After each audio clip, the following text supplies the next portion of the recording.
First of all, let me thank Atal and Department of Information Security and Science and Technology, Anna University, Chennai, for giving me this opportunity to share my views on hash-based cryptography and code-based cryptography with you. And I'd like to thank Dr. K. Vidya, who has given me a very good opportunity to present my views. Thank you, ma'am. Welcome. Okay. So in the first session, let me talk about hash-based cryptography.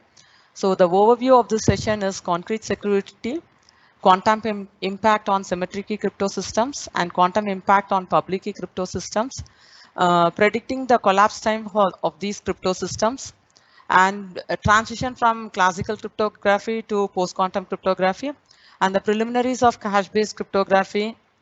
And we are going to see few signature under hash-based cryptography.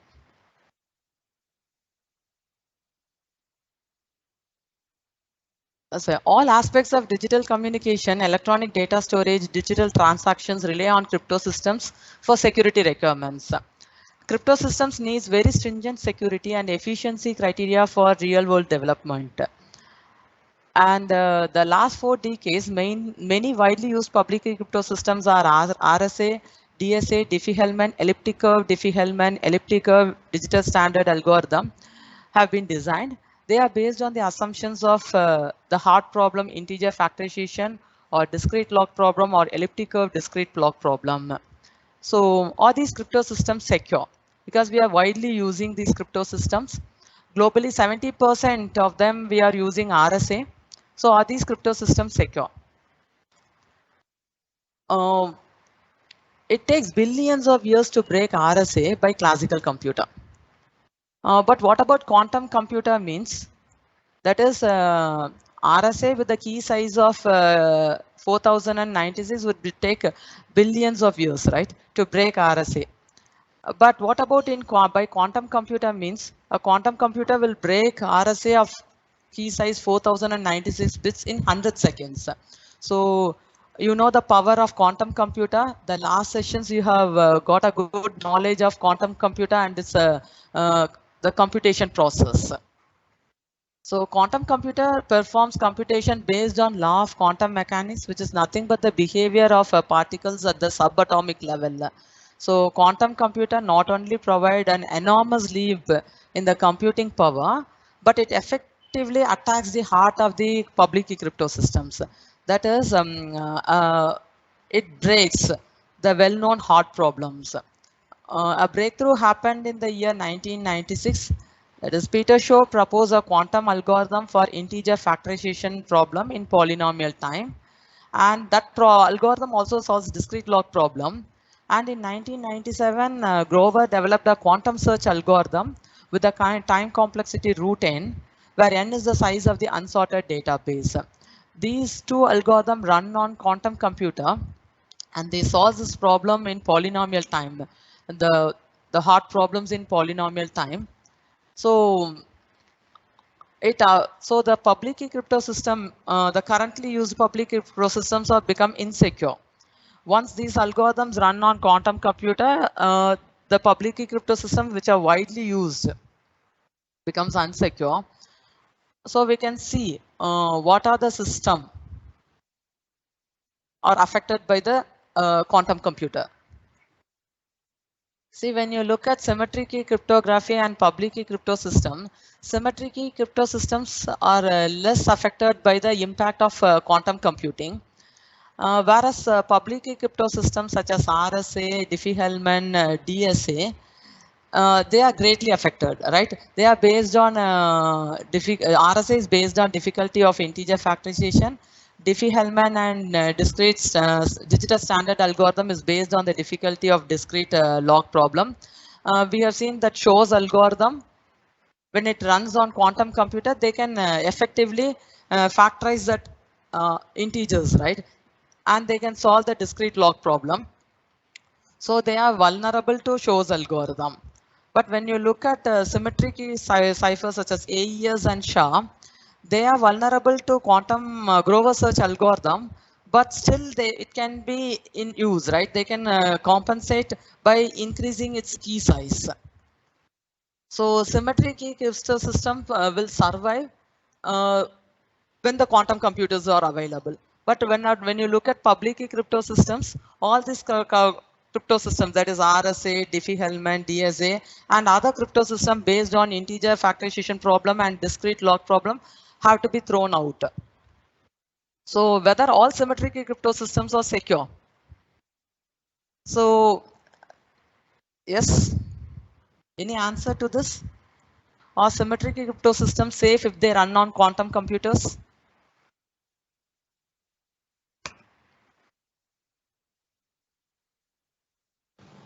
No, ma'am. Yes, not all symmetric key crypto systems. Only this AES, DES, and certain crypto systems. Because already the block ciphers, block cipher modes of operations are broken by Simon's algorithm. So certain algorithm, just by increasing the key size, we can use it. And our day-to-day higher level security applications, including X.509 certificates, transport layer protocol, secure socket layer protocol, and virtual private network, secure mail communication, electronic transaction, blockchain, they are all based either one of these hard problems. That is either on integer factorization or discrete log or elliptic curve discrete log problem. So they are broken once the quantum computer is available, right? So these schemes are not secure under quantum computer. So can you guess what is the largest number that is factored using Shor's algorithm? We have already seen Shor's algorithm. It requires a quantum computer. To run a Shor's algorithm, we need a quantum computer. So any guess?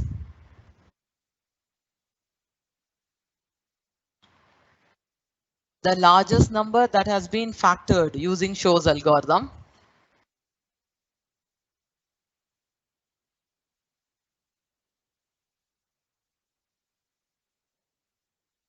Yes, it is only 21.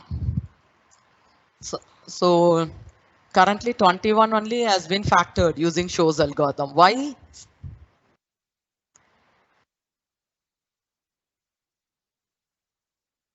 21, it's an RSA key of length 5 bits is broken. So a quantum computer with only small qubit processor has been designed. So yet it is a small qubit processor only has been designed, and the small quantum computer for experimental process has been designed. So not a large quantum computer, right? So a large computer means, I mean, the strength of the quantum computer is defined by the qubits. So a quantum computer to factor a large number has not yet been designed. That is how long it will take a quantum computer to break an RSA key of 4096 bits. Why I have chosen 4096 bits means the record, that is the recommended RSA key is nothing but it's 2048 to 4096 bits, the recommended key size.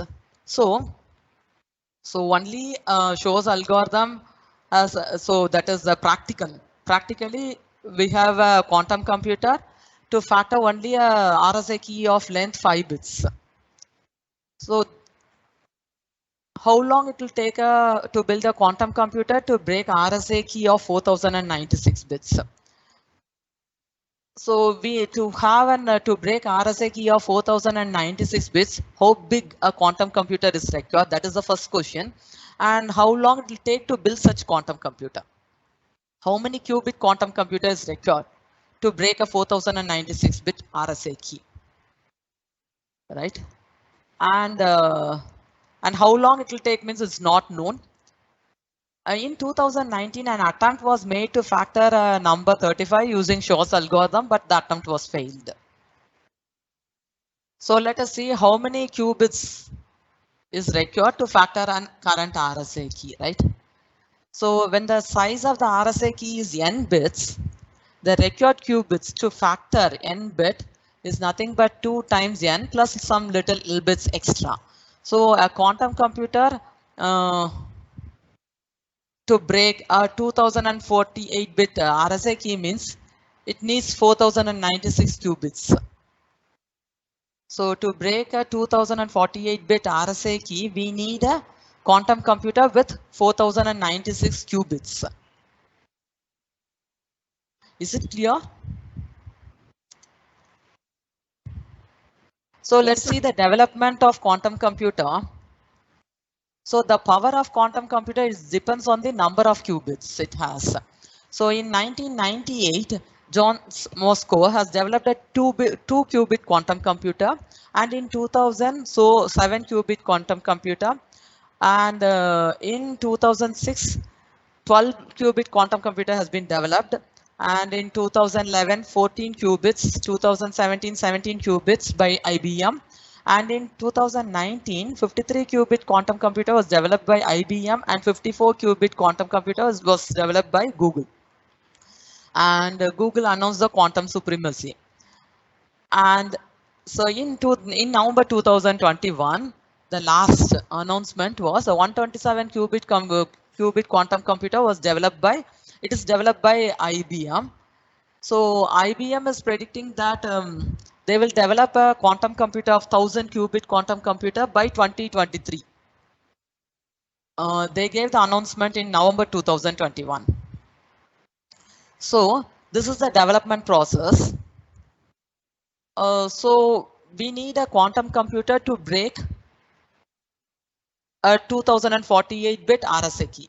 That is, we need a 4096-bit qubit quantum computer. So let us see the predicting time. Who knows when quantum computer will be ready for use? It will be in 20 years or in 30 years. The future predictions on quantum development is given below.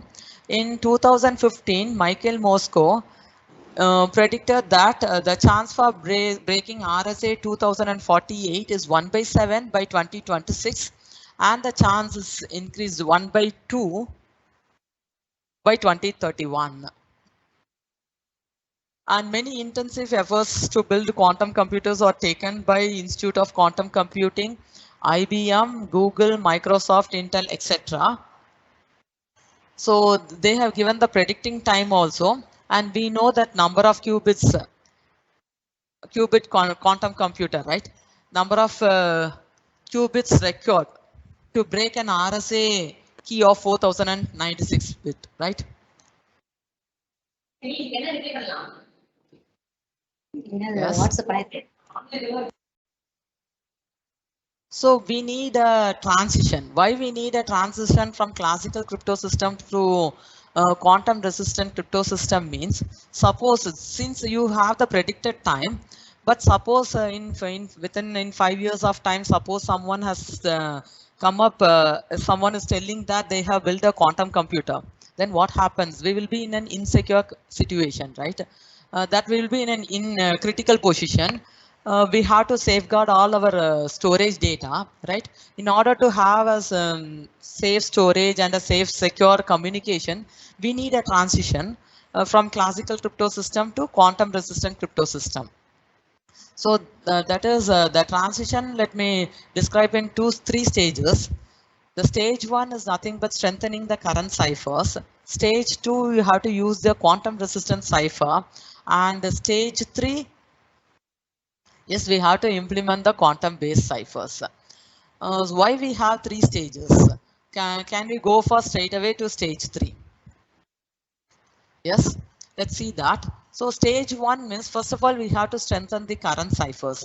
That is, increase the key sizes of current symmetry key ciphers, if possible. So wherever you can increase the key size of the symmetry key ciphers, right? In AES, DES, one-time pad, hash functions. Here in these ciphers, you can increase the key size. Why we have to increase the key size? Because we have shown that Grover's algorithm, that is, can do the searches in the complexity root n, right? So it is, so in order to have a desired security level, we have to increase the key size. That is for 128-bit security level. So the brute force can do that operation. The root n complexity means that is 2 to the power 64. You can find out the keys.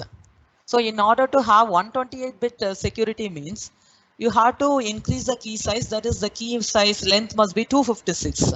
So even by applying the brute force algorithm by Grover search, so you can have that security level as 2 power 128, right?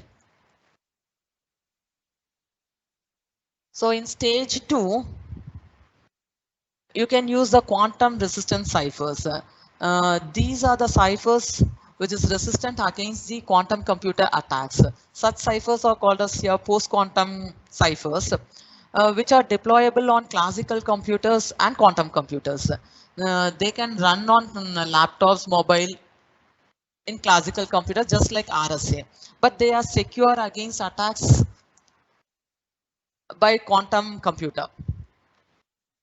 So they are secured against quantum attacks and impacts of Grover's and Shor's algorithm. NIST in Jan 2017 itself, they have announced that standardization process. They have initiated a process to create a post-quantum cryptography standards.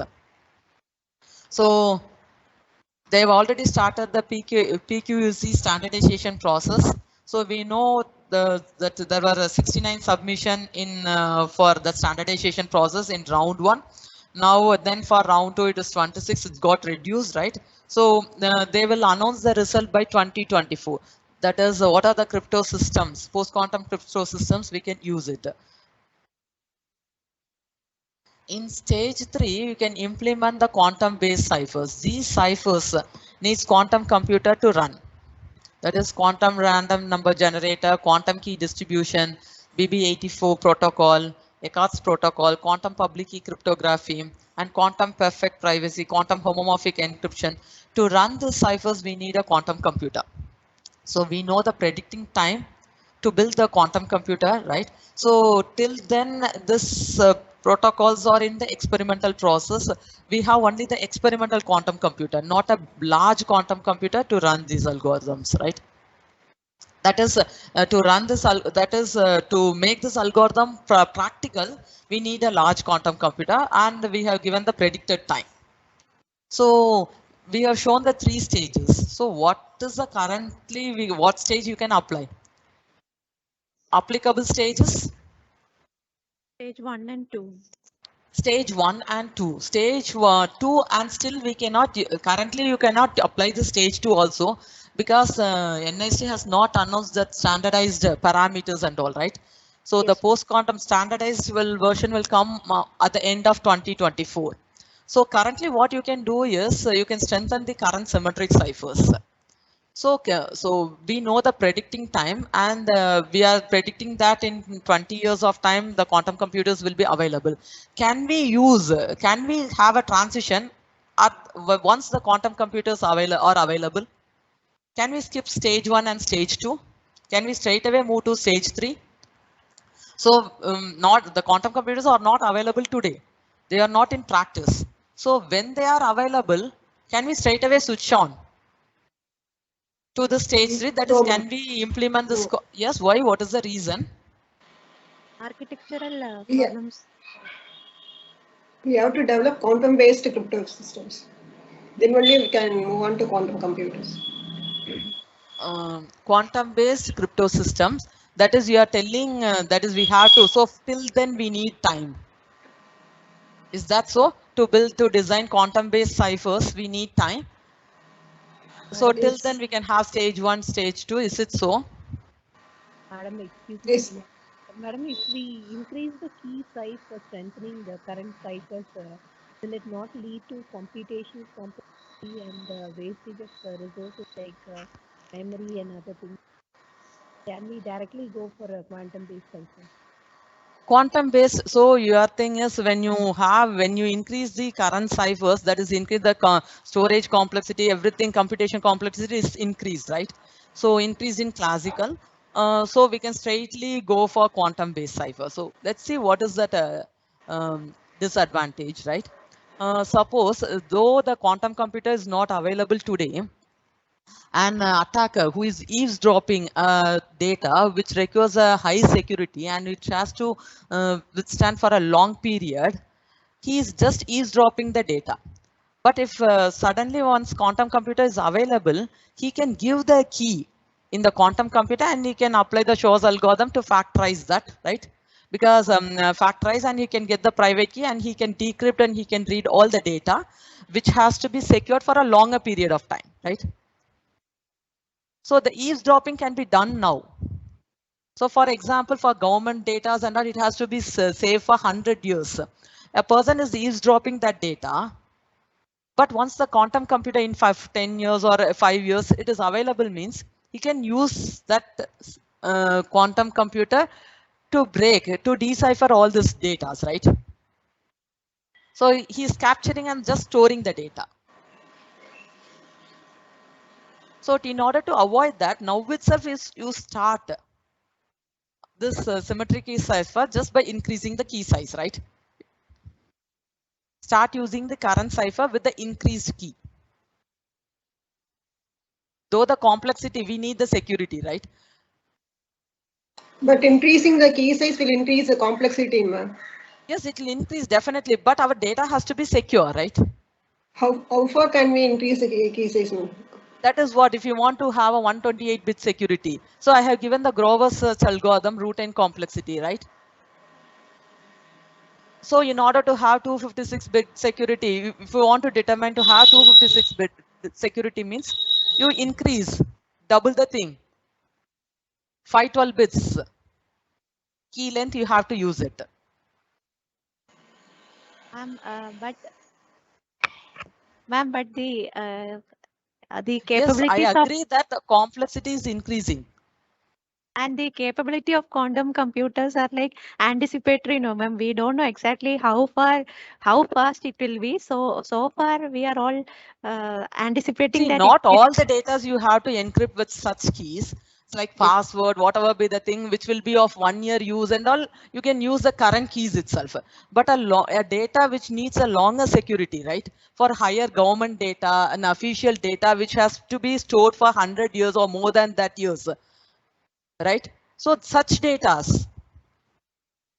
you have to encrypt using that large size key, right? Not a daily thing, which is of no, before quantum computer, certain data which we encrypted. So today's data which not be used for tomorrow, right? So that data and all we can encrypt by the current key. Yes, ma'am. Okay. So when we go for that is what is the problem I have told. When we straight away go for stage 3 means the eavesdropper can eavesdrop that security, right? The security which has to be stored, that a high level security data, right? So he can eavesdrop it. Once it is available, he can break it, decipher it. He can read the past as well as the future thing which is given in that data, right?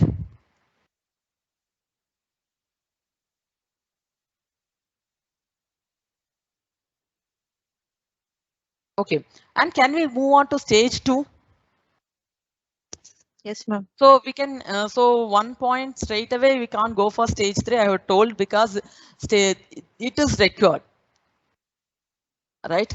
So the data which require the high security has to be encrypted by the symmetric key ciphers with the increased key size, right? So we have seen stage 1 is very, very important. Now itself it is important, right? And what about stage 2? Can we skip stage 2 and can we go to stage 3? No, ma'am. We can practice stage 1. No. Why?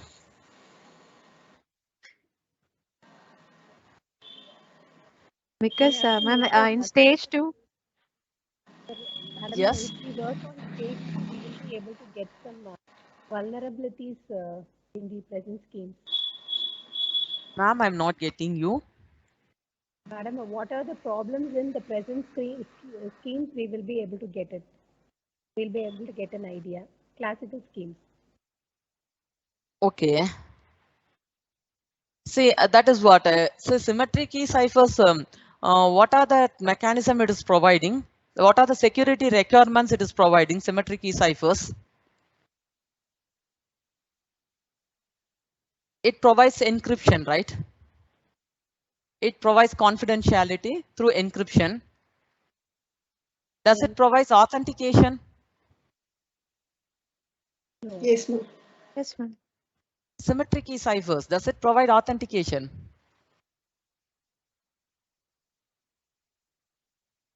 Yes, if two person is so using the same key, the symmetric key is nothing but both the parties will be using the same key, right?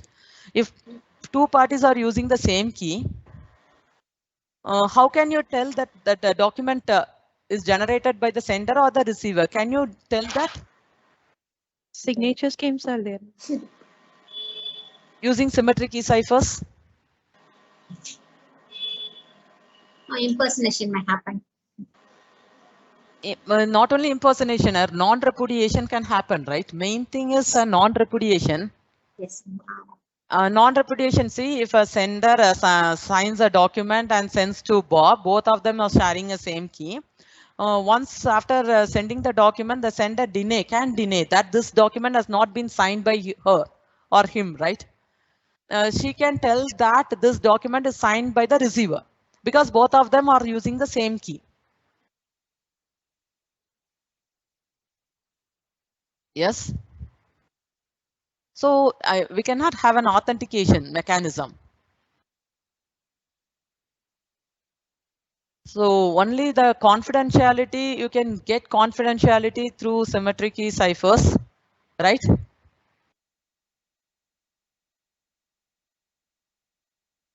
Shall I proceed?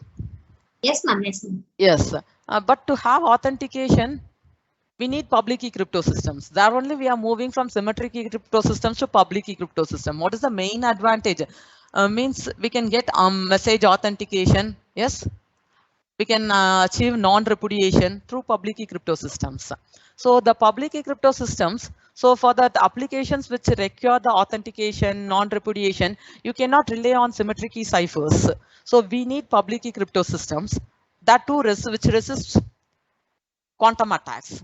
So we have to move on to post-quantum cryptographic schemes. They are providing that public key crypto system, especially they are providing signature schemes, right?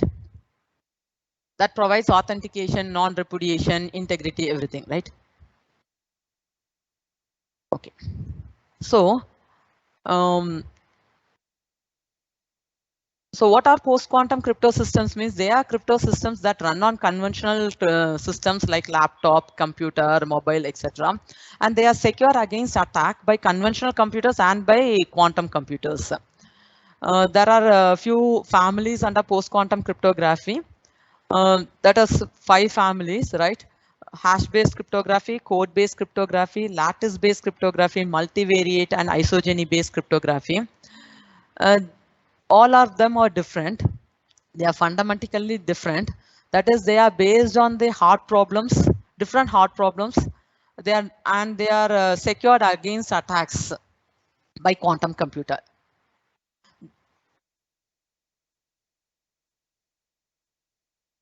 That is, they do not rely on the number theoretic hard problem, particularly on integer factorization and discrete log problem. So they are believed to be secure. So that is Shor's algorithm is not giving any significant improvement on the attacks on hash-based cryptography, code-based, and lattice-based, multivariate, and isogeny-based cryptography. Only Grover's algorithm is giving an improvement in the brute force search. So to avoid that, you can increase the key sizes, right? So under hash-based cryptography, we are going to see 2 signature schemes, right? Before that, hash-based cryptography deals with that construction of cryptographic primitives based on the security of hash functions. That is, it deals with the cryptographic primitives that is built on one-way functions, such as hash functions. When you have one-way functions, means you can build a cryptographic scheme on it. So, and it is only limited to digital signatures. So this cannot be applied for encryption and decryption. Can you tell why? If you have one-way functions, you can build digital signature on it, right? But you cannot have an encryption or decryption process on and one-way function. Because there is no reverse algorithm for a one-way function. Yes, good. So for encryption, we'll be going in using one-way function, but for decryption, the function should be invertible, right? Then only you can do that decryption process. So therefore, hash-based cryptography deals only with signatures. It is limited to that, and it doesn't support this crypto systems. Initially, one-time signature scheme include Lamport, Diffie-Hellman, Winternett schemes were constructed that can be used only one time. What do you mean by one time? Means for every message you want to sign want to make a signature means a key is used, and for the next time that key has to be discarded and a new key has to be used. A key is used only once. But using one-time signature scheme, a building block for few time signature scheme is constructed. Let us see that one-time signature scheme and a few time signature scheme. So the basic requirement for a hash-based cryptographic is nothing but a cryptographic hash function. It is nothing but a function defined from a bit string of arbitrary message space to a bit string of length n, which has the following properties. One way, that is given y finding x such that h of x is equal to y is computationally infeasible. That is given y finding a pre-image under the function h is hard. And given second pre-image resistant is that given x finding y other than x such that h of x is equal to h of y is computationally infeasible. That is finding a different y which maps to the same image is infeasible. And the collision resistant is finding two different elements which have the same image is computationally infeasible. So another one-way function we are going to see is pseudo-random generator. It is a deterministic function PG from R to R2. If on a random input X, no adversary can compute with computationally bounded resources can distinguish a truly random value from the pseudo-random value. What is a pseudo-random means? That output of the pseudo-random generator it is computationally infeasible to distinguish the output of a pseudo-random generator with a random value. So both are random, right? That output seems to be random. So an important authentication mechanism is digital signature. It is basically a way to ensure an electronic document is authentic. So the digital signature process, it consists of three stages. One is key generation process, signing process, and verification process. So in key generation, with respect to the security parameter, the algorithm generates the secret key and the private key of the signer. So in signing process, signing algorithm requires the private key of the signer and the message. So when the message and the private key of the signer is given to that given as an input to the signing algorithm, it outputs the signature. So the signature along with the message is sent to Bob, the verifier. The verifier, to verify that signature signed by Alice, the signer, he gives the input, that message, signature, and the public key of the signer to the verification algorithm. The algorithm will output accepts or reject. It outputs accept if it is a valid signature, it rejects if it is invalid. So the main thing to be noted is for signing, to sign a document, the signer must use his or her private key to sign it, and the verifier will use the public key of the signer to verify the thing, verify the signature. And the digital signature provides the security services such as message authentication, message integrity, and non-repudiation. What is message authentication? As the signer is binding his private key with that message, one can ensure that, and it is verified by her public key. So one can ensure who is the sender, right? So it provides message authentication. Message integrity means so any change in that message can be identified. Only authorized person can make that changes in the content. And non-repudiation is once a digital signature is made on a document by a signer, he cannot later deny that he has not signed the document because it is verified with his public key, right? So therefore, he cannot claim that he hasn't signed the document. So what are the security requirements needed for a digital signature scheme means main security requirements are correctness and existential unforgeability.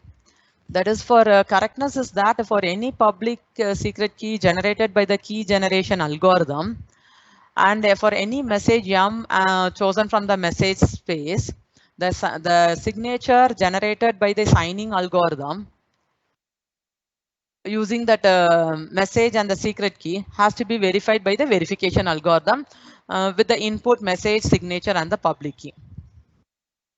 So that is the signature generated by the signing algorithm has to be verified by the verification algorithm. That is the correctness. And existential unforgeability is that no adversary can generate a valid signature on even a random message with respect to the signer's public key, which is verified by the signer's public key. So when you design a scheme, we have to check the correctness of the scheme and the signature has to be unforgeable, existentially unforgeable. There is a difference between existentially unforgeable and selective unforgeability. That is, selective unforgeability is an adversary cannot generate a valid signature on a specified message. Here existential unforgeability means that an adversary cannot generate a value even on a random message, which is a meaningless message itself. He cannot generate means we tell that the scheme is secure against existential forgeability.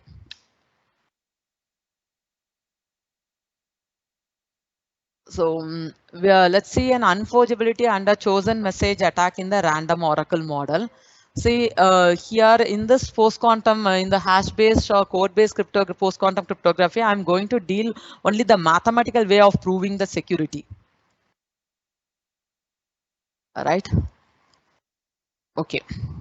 So when you first of all, when you design the scheme, we have to tell that the scheme is secure, right? It is provably secure. What do you mean by provably secure means that security is just a reduction proof. It is based on the method of contradiction. Actually, it is a game played between the challenger and the adversary. The challenger will be having a hard problem, right? So any crypto system, we can see all public crypto systems such as RSA, when you say Diffie-Hellman key exchange protocol or elliptic curve digital signature or encryption process. When you take any public crypto system, it is built on some mathematical hard problem, right? Computational hard problem. So you take and what is meant by computational hard problem means that cannot be solvable in polynomial time with the available resources. That is with available classical computer, you cannot solve such hard problems. That is integer factorization or discrete log problem in polynomial time, right?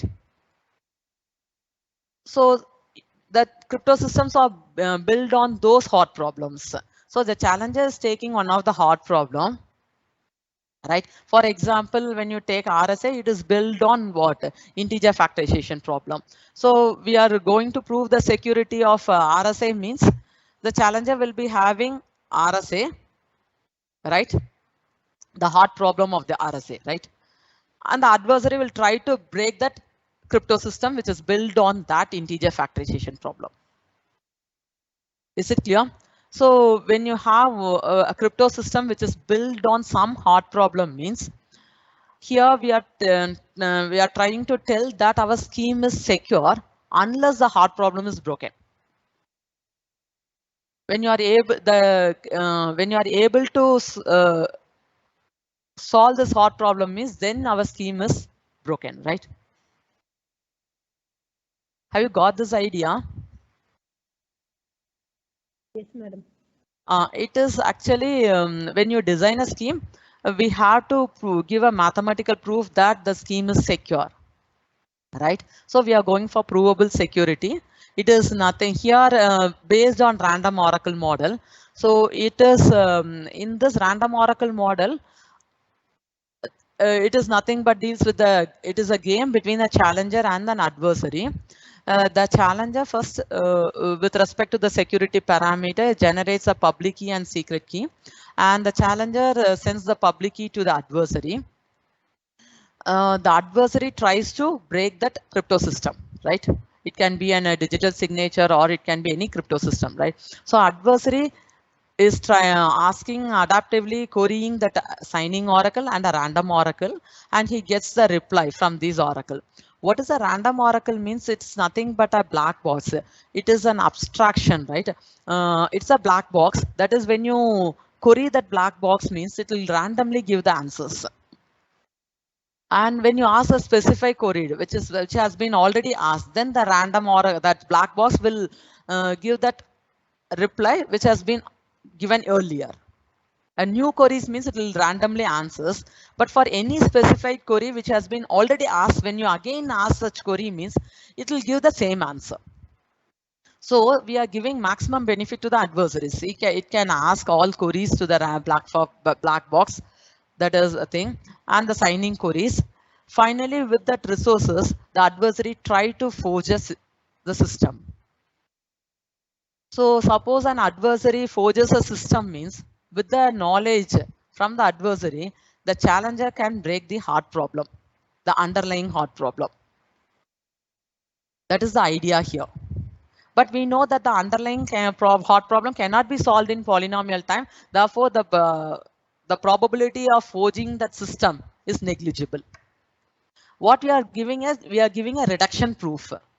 We are showing that the probability of forging a system that is reduced to the probability of solving a hard problem. We know that hard problem cannot be solved in polynomial time. Hence, the probability of forging is negligible. That is, if an adversary can forge a scheme means then a reduction can solve a well-known hard problem. So we have to reduce the proof. That is, the security of the current system has to be reduced to the security of some hard problem. So when you design a scheme, we have to give the reduction proof.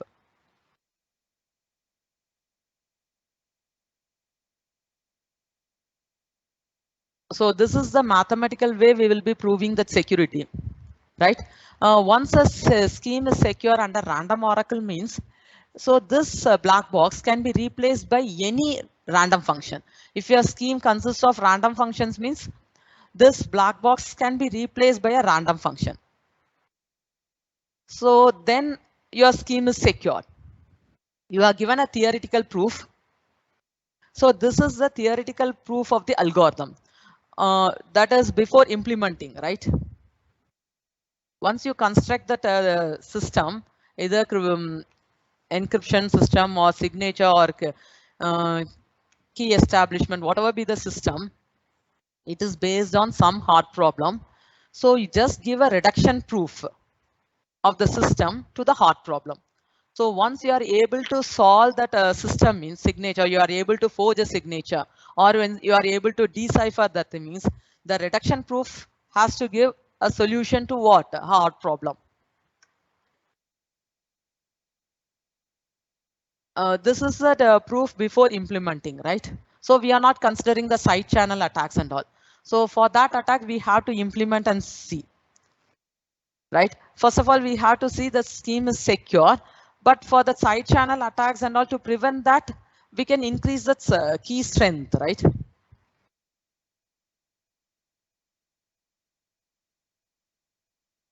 So let us see the Lamport one-time signature. That is the first scheme proposed under hash-based cryptography.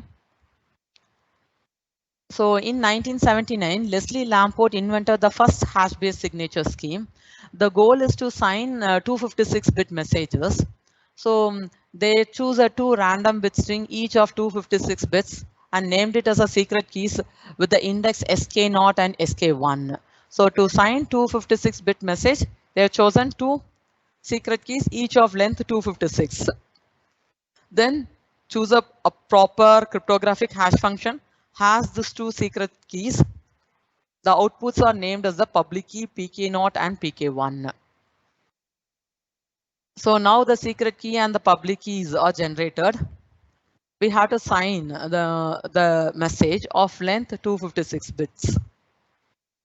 So now we have the message and that secret keys. We know in digital signature process to signing, we have to use the secret key of the signer. So now a message is of length 256 bit is taken. Depending upon the value of the message bit will be either 1 or 0. Depending upon the value, you can choose the secret key either SK0 or SK1. Suppose the value is 0, first bit. The value at the first position is 0, then choose SK0 and take the value in the first place. That is 1 is the signature, right? Look at that second place. The value at the second place is 1. So choose SK1, right? And take that value at the second position. It's 2. So similarly, you can choose all the corresponding to the values at the position. You can choose the values from the secret key. So this is nothing, is your signature. So signature is nothing but sum of the secret values, right?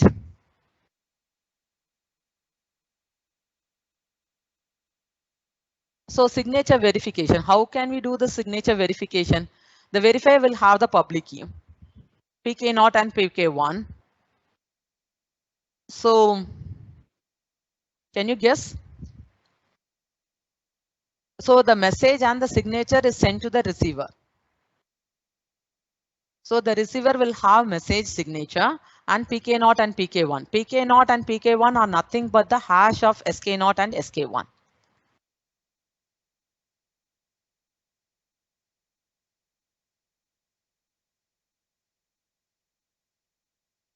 Yes. Can you guess the verification process? So here message and the signature is sent to the verifier. So just look at the value at the first position. So it is 0. So choose PK0. Take PK0, hash the first value of the signature and check it with the first value in PK0.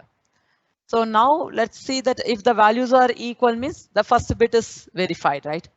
Now choose the second bit, right? The value at the second bit is 1. So we have to choose PK1. Check that second value, right? Hash that the value at the second place of that message, hash it and check it with the value in the PK1, second value with the PK1, right? If all the values are equal means then the signature is valid. Yes. Okay, what happens when the signature key is used twice? So using the same SK0 and SK1, the signer is generating 2 signatures for 2 different messages, message 1 and message 2, and attacker is capturing 2 signature pairs, that is message signature pairs M1 S1 and M2 S2. Both of them are signed using the same secret key SK0 and SK1. So now attacker is trying to forge this message, forge a signature on this message. Can you compute the signature on this message? Can anyone tell the answer? Can you do a forgery?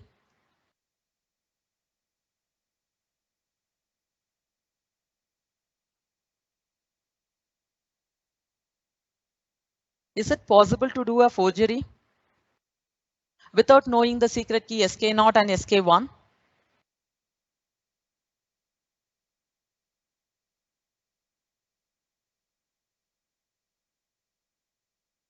Yes.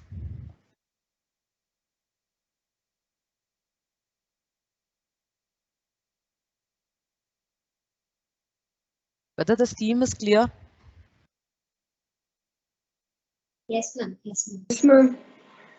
So I want you to forge a signature on this message without knowing a secret key. I've given 2 pairs of message signature pairs.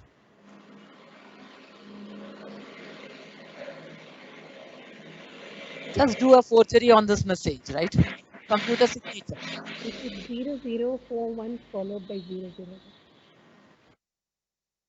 Yes. How can you tell it is 0, 1? How do you tell? 00 followed by 4 ones followed by 00. Is that your signature? It's just a guess, madam. That is. No, why I'm asking means See, you are going to compute a signature, but the signature value is nothing but 1, 2, 3, 4, 5, right? The values. Yes. If it is 0 means we have to take it from the first. First, it's right. For 0 means you take it from the first one. It's the value is 1. The second place is 1. So here, look at both the messages. You are getting in the second place 1. Here the respective value is 2. The signature is 2. So take 2. And for the next one, what is the value? 2, madam. So it is 1, so we have to take it from the second signature. It is 1, right? It's 1. So it's in the third place. Third place 1 means you are having in both the message 1 and message 2. Third place you are having 1. Take the respective values from the signature, right? It is 3. It is 3. And in the fourth place you are getting 4. So you have now done a forgery, right? 1, 2, 3, 4, 5, 6, 7, 5, 6, 7, 8, right? So it is an attack. You are attacking the signature scheme. So what happens, right? When you use the key twice, then the signature scheme is attacked, right? Without knowing the secret keys, you are able to forge. The scheme is broken, right? Yes. So you can use one. Yes. Could you please explain this again? Forging Okay. signature. Forging the signature. See, you are an attacker. You are not having a secret key. You are just having the message and signature pair. So now you are generating a signature for a new message.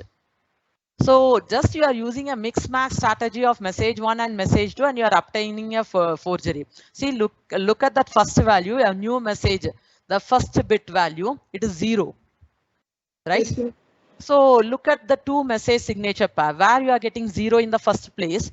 You are getting the 0 in the first place in message 1 as well as in message 2. Take the corresponding values in the signature. It's nothing but 1, right? Yes, ma'am. 1. So the next bit is 1. So you have to look at where you are getting in the second place 1. Second place you cannot use it the message 2 because in the second place you are having 0 in message 2. So Yes. whereas you are having 1 in message 1, take the 1. respective signature, it is 2, right? Okay.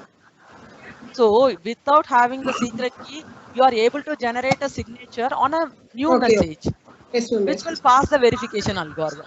Yes, ma'am. Clearly. So you have successfully done the forgery. So whether the scheme is secure?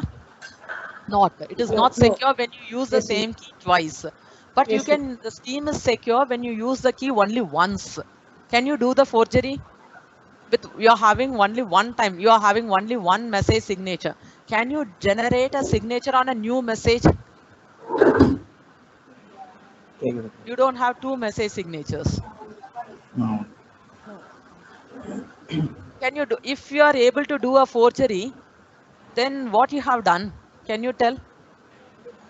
With one message signature, you are coming up with a signature for a new message. Yes. Then, can you tell what is the attack you are doing?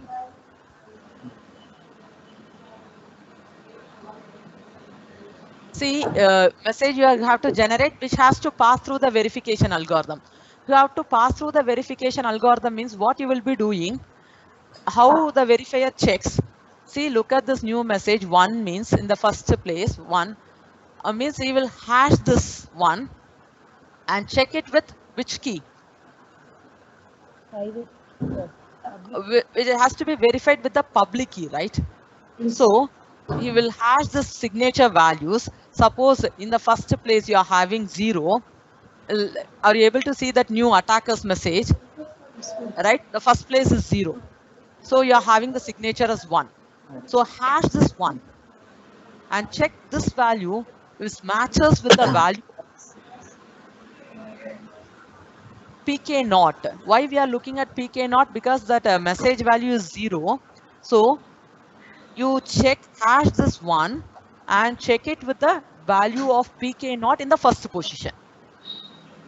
And how do you check that second place? The message bit is 1, right? So you have to verify with PK1. So hash this 2, hash of 2 must be mapped with the value with PK1, right? This is how we have generated that keys. So, but without having an extra message pair via forgering means what you are doing is from the public key you are finding the pre-images. It has to be satisfied with the verification algorithm, means from the public key you are finding the pre-images. That is, you are attacking the cryptographic hash function. Is it clear? That is how we have to give a reduction proof. When a Lamport, unforgeability of Lamport one-time signature has reduced to the pre-image resistance of the hash function. When a person is able to come up with a signature without knowing the secret key, then it's nothing but he can do only when it is possible. He is finding the pre-image for the hash function. But we have told that finding a pre-image is computationally infeasible. Is it clear? We have to select a cryptographic hash function where the pre-image, where finding the pre-image is computationally infeasible. Is it clear? Cryptographically strong hash function you have to select.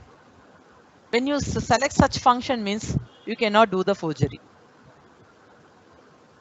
So let us see the generic attacks. So let f be a length preserving function. Sorry, here there is an error here. And which takes an input of a bit string of an arbitrary length and which maps to a bit string of fixed length k. And pg be a pseudo random generator which maps a bit string of length k to a bit string of length 2k. And h be a cryptographic hash function which maps a bit string of length 2k to the bit string of length k. We can see the attacks by classical computer and quantum computer. So the pre-image, one can find the pre-image of a length preserving function in 2 power k operation, in at least 2 power k operations. To find out the pre-image of a hash function in classical computer, an adversary requires at least 2 power k operations. Whereas in quantum computer, to find out a pre-image of a hash function in quantum computer, an adversary require at least 2 power k by 2 operations. Is it clear? And to find out the collision in hash function using classical computer, an adversary require 2 power k by 2, at least 2 power k by 2 operation. Whereas in quantum computer, again an adversary requires 2 power k by 2 operations. But we look at for pre-image, here that operations gets reduced, right? Half of the operation is reduced. When you want to find out the pre-image using quantum computer means half of the operation is reduced, right? 2 power k by 2. So in order to reach the desired security, we have to increase the key length, right?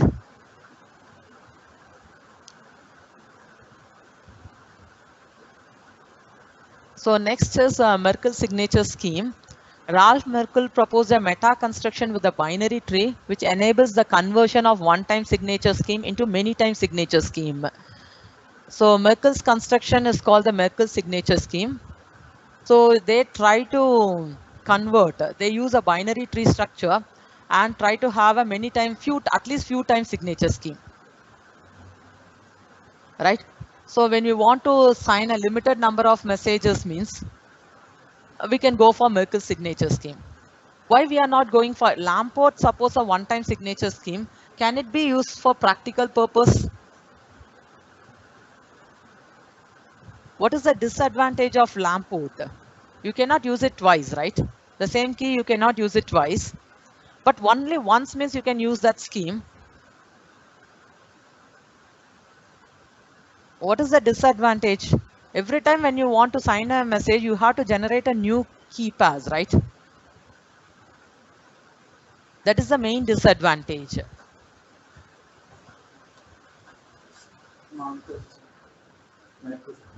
Yes? Is it clear? Yes, ma'am. Yes, ma'am. Okay. So Merkle signature scheme uses a binary tree So suppose you want to sign a limited number of messages, say n, it's 2 to the power n. With one public key, we can use this scheme, right? So actually it is taking that one-time signature scheme and it's converting to few time. Let's see how it is converting. Just take a one-time public private key pass. It can be generated by either Lamport or Winterness. Just choose any one-time signature scheme and a binary tree. With this, you can convert a few time signatures, right? So generate a one-time public private key by any one-time one-time signature generation process. So let it be yi comma xi, where I is in the range of 1 to 2 to the power n, because you are going to sign 2 to the power n messages. So you have to construct a binary tree of height n, right, which has 2 to the power n leaf nodes. Then you have an one-time key pass, right? Hash the public key of one-time key, right, and place it in the leaf nodes. So you have xi, yi. How many key pairs you are having? 2 to the power n key pairs you are having, where xi is the private key and yi is the public key. Hash the public key of one-time key and place it in the leaf nodes. So the leaf nodes will consist all the hash value of the public keys. Then how to compute the parent node?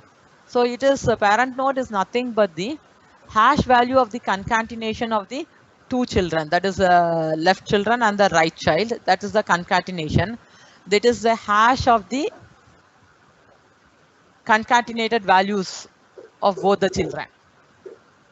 So the parent node is yes, you can compute the parent node is computed, and from that you can proceed it in this way, and the root node can be computed. The root node is announced as the public key, right? And what is the secret key of this Merkle signature scheme? Means all one-time secret keys, or the sequence of one-time secret keys, or the secret keys of Merkle signature scheme, and the public key is nothing but the value at the root node. Any doubt in this? We have not yet gone to the signature generation process, just we are doing the key generation process. So how do we select the public key, ma'am, that A30? We are computing. What we are doing is, I want to sign some 10 messages, means I'll be generating one-time key. 10 times I'll be having, right? 10 keys, secret keys, and 10 public keys I'll be having. Place the public keys, hash the public keys. That is first public key, hash it, place it in A00, and the second public key, hash it, place it here, right, in the leaf nodes. Okay.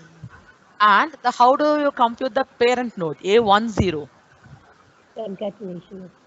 And just you hash the two values at the leaf nodes, you will get that parent node. Similarly, you can compute recursively, you can compute and you can find out the value at the root node. Yes, okay. Now just you are using the public keys, you are finding one final public key at the root node. Let's go for the signature generation. Now how many messages you can sign? Suppose you are having 10 messages, means you are having 10 secret keys, right? Then you can use Lamport. We have already seen it's all one-time keys. You can use Lamport signature scheme or Winterness scheme, any one-time scheme, use it. Use the secret key and find out the signature for the message. Let it be sign prime.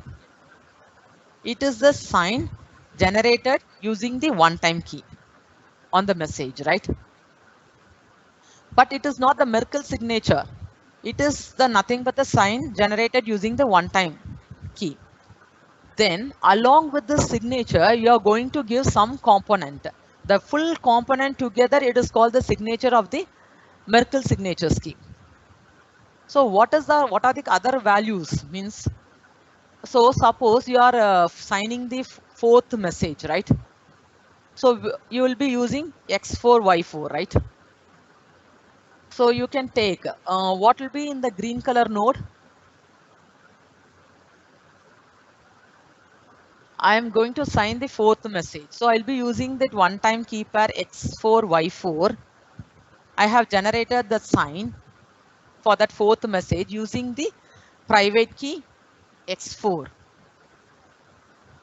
I have generated the signature. But can you tell what will be in the green node? It will be nothing but the hash of Y4. You will be having hash of Y4 will be here, right? And in order to verify the signature, we have to verify with the public key. So this, from this node, I have to reach the public node, that is root node. How do I reach the root node from the green color node? How do I reach that blue color node? That's your root node. I have only this node, right? Hash of this value. If I know the red color nodes, these are called the brother nodes to compute the parent node, right? So in order to, I want to compute this node, right? I'll use this brother node.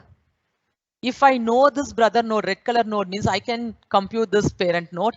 And if I know this brother node means I can compute this parent node. And if I know this brother node means I can compute the root node.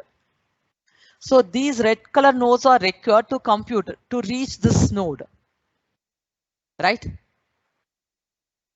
So the signer is having the entire structure. The signer only is having all the private key, public keys, and he's storing the keys in this Merkle tree, and he knows this public key, but the receiver knows only this key, the final public key. So when a signature is sent means the one-time signature sign prime, right? Along with auth nodes. So what are the auth nodes means? They are the nodes in the authentication path which are necessary to compute that root node. That is, the red color nodes will be in the auth nodes. Auth node not means this first node. Here one means that is the second level node. This is in the third level node. All the nodes will be given along with the signature. Then to the verifier. Can the verifier verify? Yes, he can do the verification. He can verify the one-time signature, and using this authentication path, he can reach the public node. Yes. Yes or no? Any doubt in this? No doubt, no. So what is the advantage of this scheme?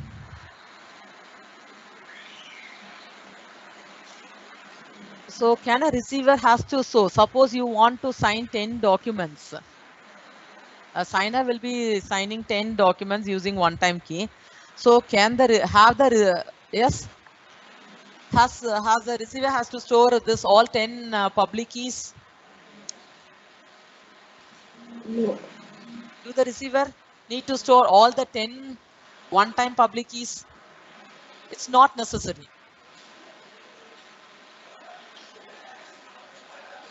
Yes. So when a signature is sent to the receiver, it will be given which index, right? Which index and the sign prime authentication nodes or everything is given.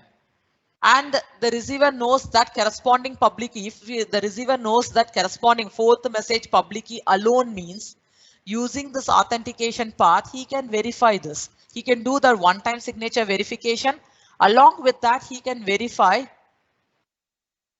this public key.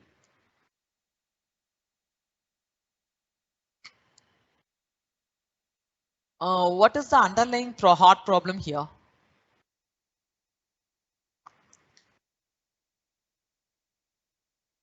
So yes, in each node, we are just hashing the values of the previous nodes, right? So the security relies on this hash function, as well as we are generating a signature using a one-time signature generation process, either Lamport or Winternet's, any one-time signature process in order to generate the sign prime, right? So the security of the entire Merkle signature scheme lies on the two concepts.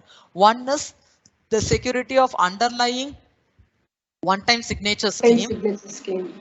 Yes, along with the security of the hash functions we are using in that nodes, parent nodes, all the nodes of the binary tree, right? Yes, ma'am. Okay. So this is the, I have already mentioned the signature verification process. So the security relies on the two things, the collision resistance of the hash functions in the binary tree and the unforgeability of underlying one-time signature scheme. So we have seen two schemes under hash-based cryptography. And next we are going to see another scheme based on graph preliminaries. Any doubt in the previous schemes? No, ma'am. Okay. Okay, here we are choosing a graph structure, right? See, from this from this Lamport scheme, what can you yes, what you have learned? Whether we are how do you generate that signature? Signature are nothing but some of the values of that secret key, right? Yes or no? Yes, ma'am. Okay. So here why we are using the graph structure means in order to sign some limited number of messages, right? We know it's very difficult to generate every time a new key pair to sign a document. So with one key, if we are able to sign many documents means it's well and good, right? So we will need to sign at least few documents can be signed from a single key. For that we are using the graph preliminary, particularly this graph structure we are taking. Why this graph structure we are taking? Let me tell at the end. So we are choosing a directed acyclic graph. It's a directed graph with no directed cycles. So you consider a graph with a single source and a single sink. The source is denoted by S and the sink is denoted by T. And with some internal nodes. The internal nodes are classified into two types, either with in degree 1 or out degree 2, or with in degree 2 and out degree 1. The vertices with in degree 1 and out degree 2 are named as expansion vertices, and the vertices with in degree 2 and out degree 1, right? That is, for example, you have in degree 1 and out degree 2 means, sorry, 1 minute.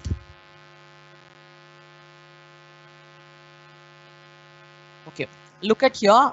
Here you are having from S to 1, you are having one edge. This is in degree 1 and it branches it to 2, right? So here it's nothing but the vertex 1, it's nothing but which vertex? Is it expansion vertices or compression vertex? Expansion vertices. Expansion vertex. Whereas when you take vertex 4, you are having 2 in degree and 1 out degree. So it is nothing but a compression vertex. Compression vertex. So this graph will have only two types of nodes, either expansion or compression vertices. So what we are going to do is we are going to associate some function on these vertices. So if we have it's an expansion vertices means associate a pseudo random generator on it. Is it clear? A pseudo random generator will take an input, one input, and it will give two outputs.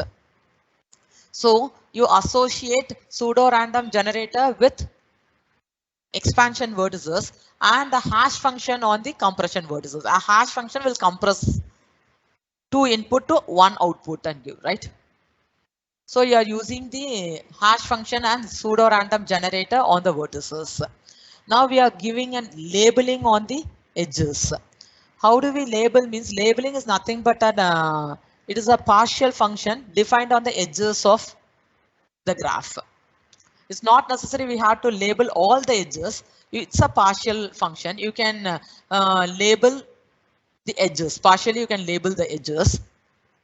And the labeling is consistent. From that partial labeling, you can label the remaining edges. Right? It is consistent if the values are computed according to PG and H. For example, when you have a labeling on that edge E0, lambda denotes the labeling. Labeling on the edge E0. From that, E0 is nothing but an expansion vertex. So you have a pseudo random generator associated with that labeling. So it will output two values, right? Those two values you can associate to the edges E1 and E2. Suppose you have a labeling on the compression vertices, right? So compression edges, right? Two edges, E0 and E1.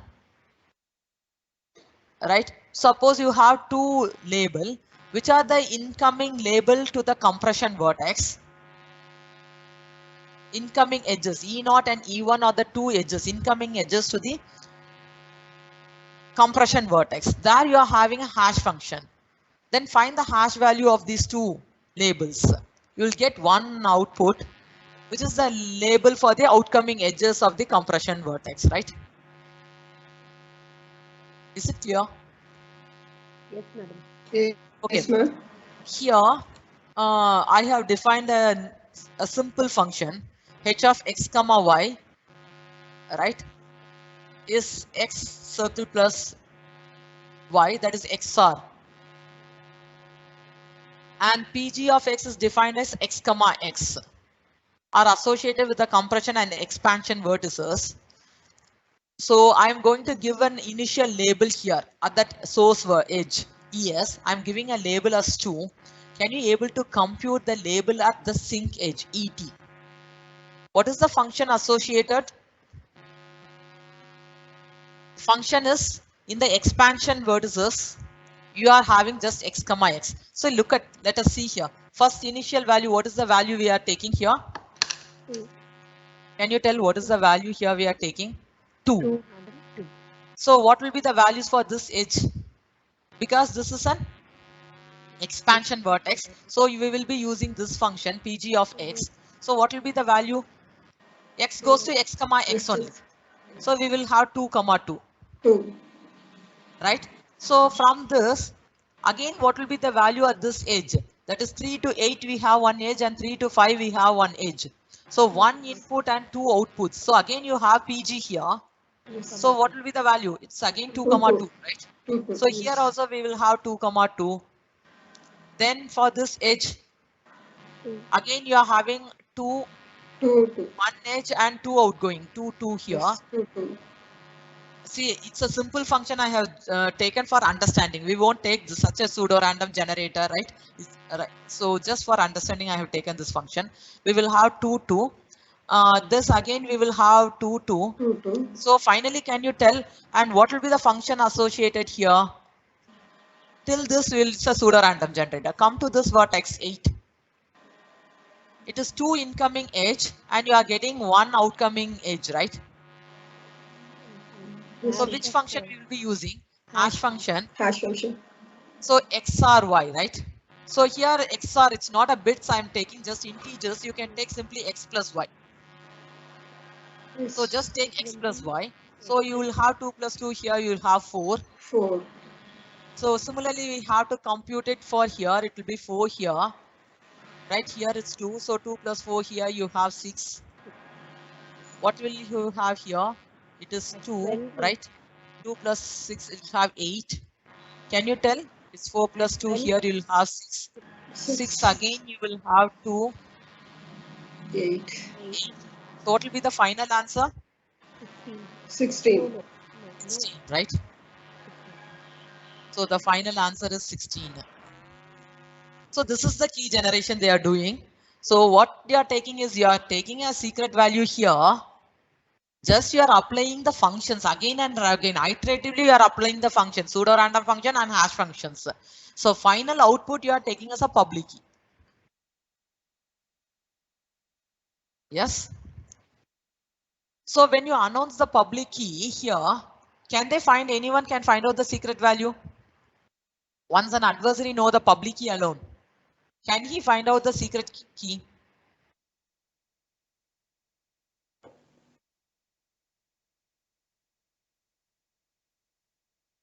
Not possible, madam.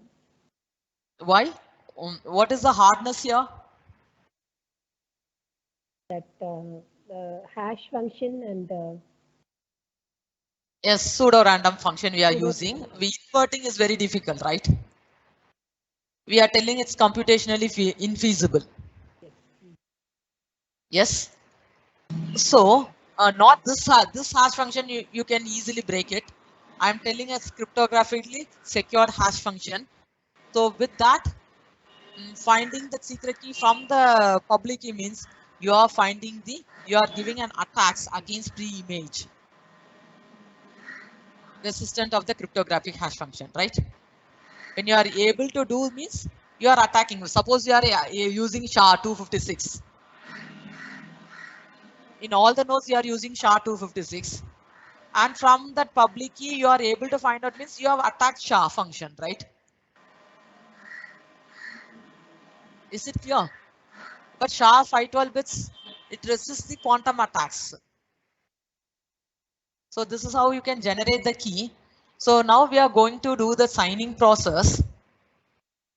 For signing and verification, we have to go deep into the graph theory concept, but I'll give an informal way without using much of the graph theory knowledge. I'll tell that a simple way because I think we are running out of the time, right? Vidya ma'am? Yes, ma'am. Yes. So in 2 to 3 minutes, let me. Yeah. That's right. Okay, I'll actually for this to understand the signature scheme, we have to understand the basic graph theory concepts of yes, cuts, posets, everything. But not going much into mathematics, let me tell. You know the key generation process. This is the original graph of that signer, right? This graph is known to the signer as well as the verifier. So the keys are generated in this way. Secret key is given as an input to that source edge, right? And that output at the sync edge is taken as the public key. The keys are generated in this way. How the signature is generated means what we are doing is we are choosing all the possible cuts in the graph, right? So we are choosing the cuts, and from the cuts we are deriving a poset here. Poset is nothing but a partially ordered set with the relation of U is a subset of V, right? So when a subset is contained in another subset means the higher level subset is taken in the higher level, right? When U is contained in V means V is a superset, right? And you will be coming below that. So you can draw a poset, you can find out a poset of this. So for original graph, you are finding a poset. So here you are considering when there is no edge between two elements means we tell those two elements are incomparable elements. For example, from the first node you are having two outputs, two values. There is no edge connecting this two, right? There is no edge connecting this. That means they are incomparable elements. You cannot derive one set from the another, right? And similarly, these, when you take the middle level, you have no edges in this elements between the elements. That means you cannot compute the second element from the first or the third element from the second. Is it clear? So they are incomparable elements. You are going to find out the maximal incomparable elements. That is called the width of the poset. So the level which has the maximum number of incomparable elements, that level denotes that level you are choosing, and the maximum number of incomparable elements is nothing but the width of the poset. Can you tell what is the width of this poset? The number of maximal number of elements 5, madam. is 5. So the width of the poset is 5. So you can map 5 messages to the width. So first message you can map it to the first element, second message you can map it. You have to give a suitable mapping function such that messages can be mapped to this. Okay, suppose I am mapping the first message to that first element. What is that edge here you are having? What are the elements here? I am mapping the message 1 to that first element in the poset. That is this is your maximal anti-chain. The width is 5. So 5 messages I can map it. I have to select suitable mapping function such a way that the message has to be mapped with this elements in the maximal anti-chain.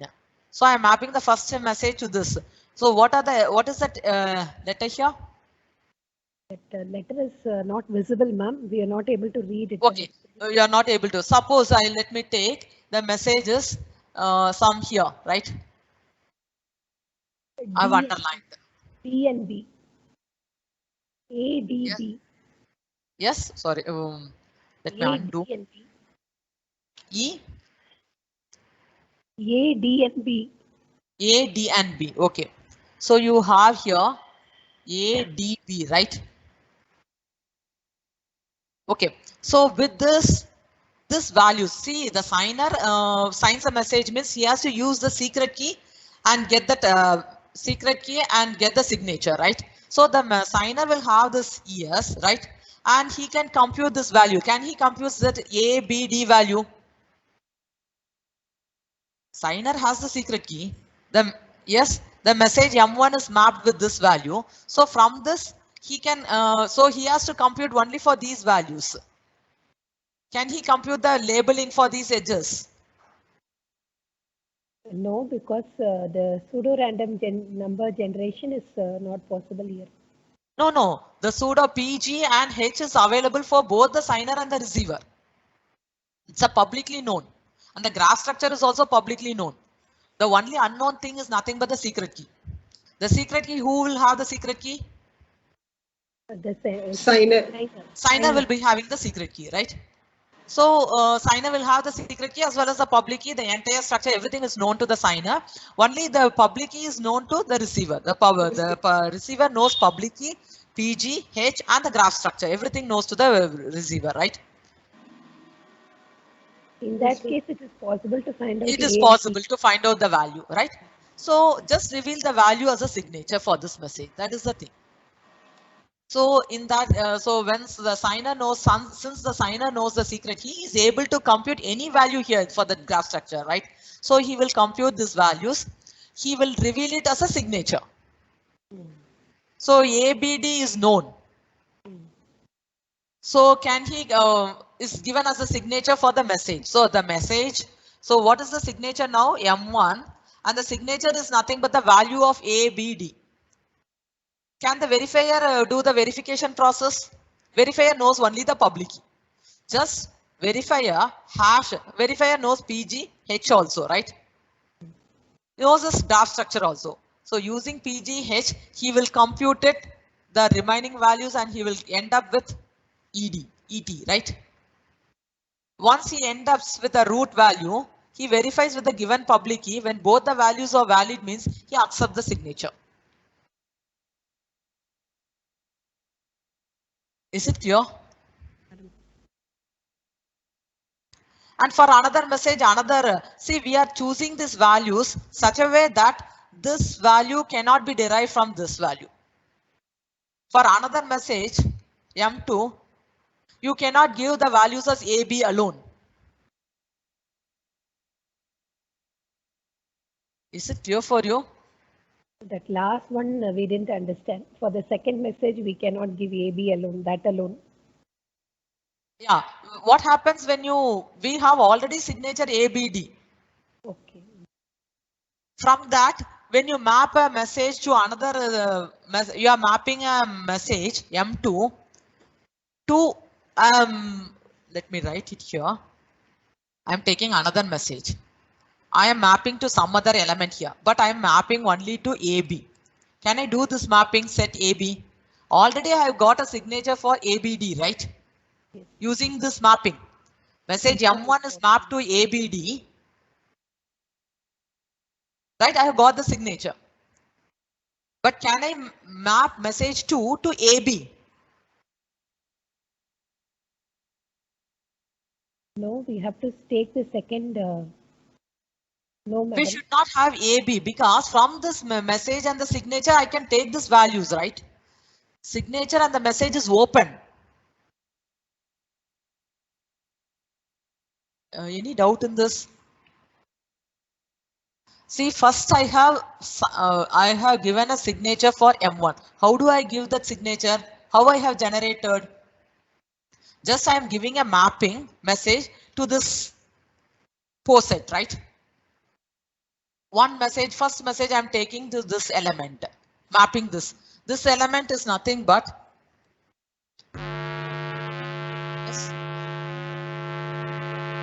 That is what is ADB. Yes, ADB. So other signature na enna artham here? It is nothing but I have mapped M1 to ADB. Right? M1 is mapped to ADB means upper signature enna kuduko. Just I have given a mapping. What is the signature? Corresponding values of ABD is nothing but the signature, right? Signature. But when I map M2 to AB, what happened? From this signature, I am able to derive a signature for this. I'm able to forge, right? Yes, So the mapping Yes. should be such a way that we should not derive from one signature pair to we should not be able to forge a signature on a new message from the existing message signature pairs. So this is how we have structured, right? So idukku the mathematical concepts we have applied, graph theory concepts, and we have derived in this way, and we can do have a signature for limited number of messages. In this mapping, you can sign at most 5 messages. Is it clear? Okay. So look at here. This is the thing we have generated for n vertices, n internal vertices. That is 4 internal vertices. What is the width of the poset? The width of the poset is 2. That is with 4 internal vertices, you can sign at most 2 messages. With 6 internal vertices, you can sign 5 messages. So, but later, when the internal vertices is 30, we can sign at most how many messages? 289 messages you can sign. If you generated a graph in this way, with 30 internal vertices, your original graph contains 30 internal vertices, right? You can sign at most how many messages? 289 messages.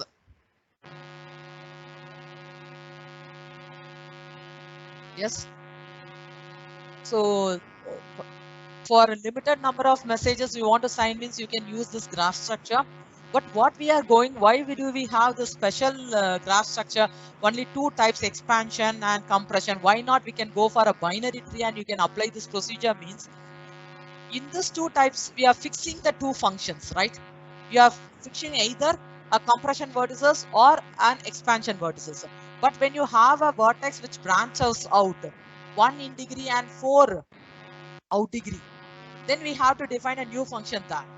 And any graph structure means you can have any in degree and any number of out degree. For every node, we have to specify our new functions and we have to prove the security of all the functions. Here it's enough to prove the security of 2 functions, right? Yeah. So for that case, we have chosen this type of graph structure. But the complexity will definitely increase as the internal size of that internal vertices increases. The signature generation process, the key generation process will definitely increase. The complexity will increase. But what we can do is we can optimize n and you can give a different structure of the graph to get the best possible efficiency. Yes, and we have given a provable security for this structure, right? Once you are able to forge a signature of this means you are able to break the pre-image, you are able to invert that what is the thing, hash function, you are able to find out a collision on H, right? And you are able to distinguish you can able to distinguish a pseudo random value from the random value. So we have taken a pseudo random generator and a hash function. What we are telling pseudo random generator means it is very computationally infeasible to distinguish an output of a pseudo random generator with a random value. But once you are able to solve the forge a signature means then you are able to distinguish a pseudo random value with a random value, and you are able to invert a hash function, that is you are attacking the pre-image property of the hash function and you are finding the collision on the hash function.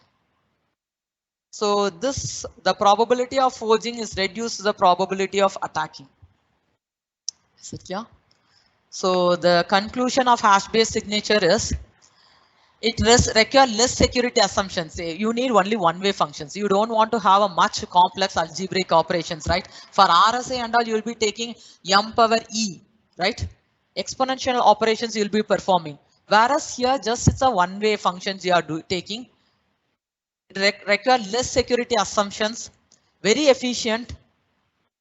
Suppose if a hash function becomes insecure, suppose a quantum computer attacks one hash function, means hash function is not secure against quantum attack, means you throw that hash function, take another hash function which is secure, and you put it in your algorithm, right? And you can proceed it, right? But what is the limitation? Means number of signatures are limited. You cannot use that key for multi-time, right? Many time you cannot. Whereas RSA key, once you have generated, you can use for many number of, you can sign the document using the same key many times. But it is limited. Here hash-based signatures is very limited to, you can only generate limited number of signatures, right? But signature size also large. Look at Lamport. For 256-bit message you want to sign means you are having SK0 and SK1, each of 256-bit. So your signature size itself, what? To have the secret key, you have to save the secret key as well as the public key. So to sign 256-bit message, how much storage is required? You have to save that secret key. The signer has to save the secret key. So 2 times 256 is required to save the, is it clear? 512 bits is required. And to save the public key, again 512 bits. So the signatures are large in size. And here there is a disadvantage is there are no hash-based encryption schemes under hash-based cryptography. These are the references.